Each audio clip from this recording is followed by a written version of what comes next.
When I think of science fiction writing, it's often in terms of dystopias. In other words, worlds that have gone badly wrong, perhaps politically or environmentally, or great sprawling sagas of civilizations at war with each other or with themselves. George Orwell's 1984, for example, or the Hunger Games novels of Suzanne Collins. I accept that this may be a bit reductive, but I think there's an element of truth to it. I'd argue at least that it's certainly rarer to encounter themes of community and empathy at the core of science fiction novels, perhaps because they're harder to write about or to make interesting for the general reader. It's also the case that science fiction was, for much of its history, dominated by male writers, which is much harder to contest. Female writers who explored the possibilities of science fiction, or speculative fiction, as some prefer to call it, were frequently categorised as fantasy rather than science fiction.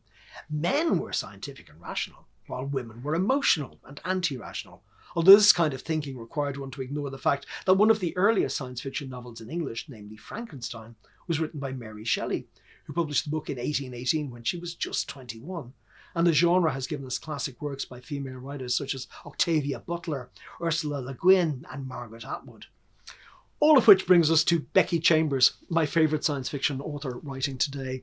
I can still recall being blown away by her debut novel, this one, Of the Long Way to a Small Angry Planet, which she self-published in 2014 when she was still in her 20s, before it was picked up by major publishers around the world.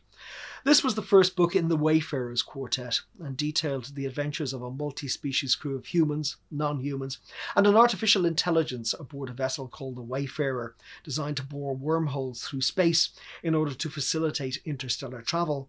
There is a war brewing and hostile aliens, but all this takes second place to a study of character, gender, multiculturalism, and tolerance, because this is very much 21st century science fiction writing. And like all great science fiction, it's at least as concerned with reflecting the present as imagining the future.